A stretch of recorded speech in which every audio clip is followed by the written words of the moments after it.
নমস্কাৰ বন্ধু বান্ধৱীসকল, আজি দুপৰীয়াৰ সাজ একেলগে খাবলৈ আমি গৈ আছোঁ ৰাণীত থকা পাট হালধীয়া ৰিজৰ্টখনলৈ।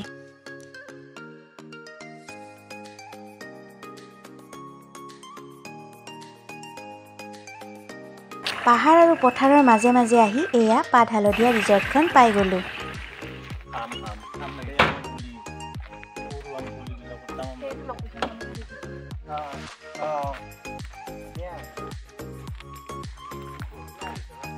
ৰিজৰ্টখনৰ ভিতৰত সোমাই মনটো ভাল লাগি গ'ল।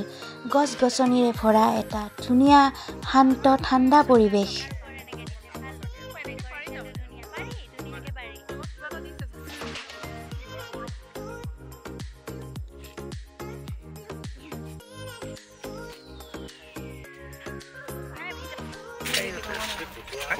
কোৱাটো ইমান ধুনীয়াকে ডেকৰেশ্যন কৰি দিছে।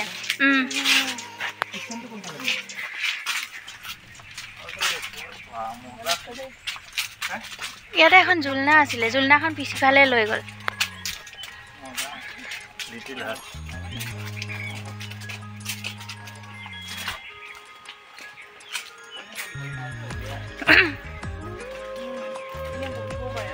এনে বহিব পাৰে, ভাল আৰু।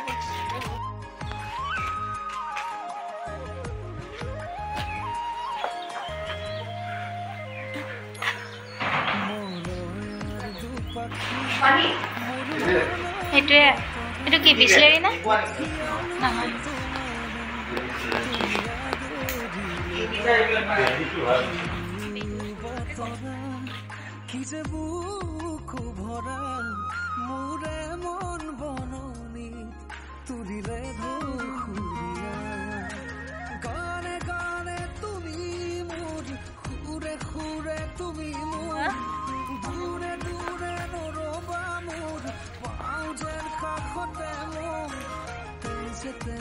ভাল লাগিছে, পৰিৱেশটো বহুত বেছি ধুনীয়া। মইতো সেউজীয়া এনেও ভাল পাওঁ। ৰিজৰ্টখনত বহুতো সৰু সৰু ধুনীয়া কেবিন আছে। আমি এই কেবিনটো লৈ ল'লোঁ। ভাল লাগিছে।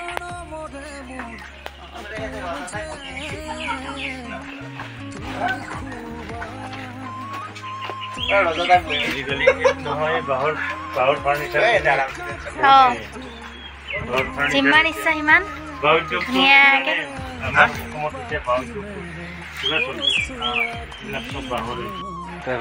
কেবিনটো বহুত ডাঙৰ আৰু আহল বহল আছিল।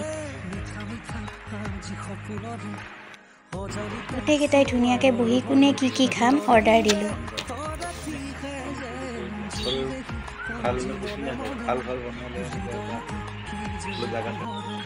খানাটো অৰ্ডাৰ দি আমি গোটেই ৰিজৰ্টখন ফুৰিবলৈ ওলাই আহিলোঁ।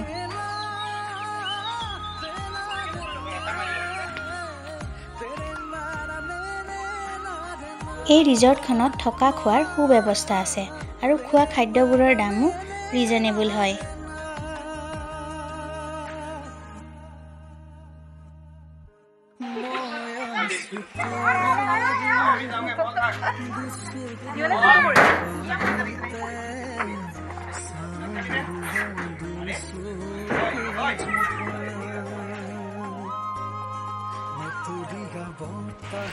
এয়া আমাৰ খানা আহি গ'ল।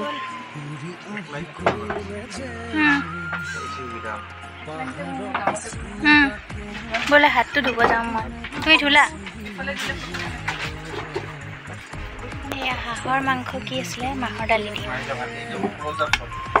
তিল চিকেন, সৰু মাছ ফ্ৰাই, এয়া আছিলে ৰাইচ আৰু ডাল ফ্ৰাই। মই এইফালে লৈ আনো। খানাটো খাই ভালেই লাগিলে। বেছি মছলা নাছিলে, ঘৰুৱা খানা টাইপে আছিলে।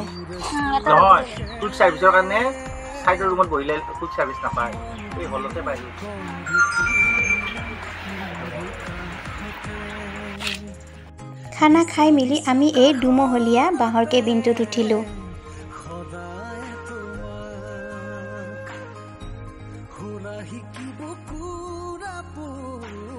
আজি আমাক খানাটো খুৱাইছিলে মোৰ ভাই বোৱাৰী মল্লিকাৰ ফালৰ পৰা। Thank you Mallika for this yummy treat. ভিডিঅ'টি চাই যদি আপোনালোকৰ ভাল লাগিলে লাইক কমেণ্ট কৰিব দেই। Thank U.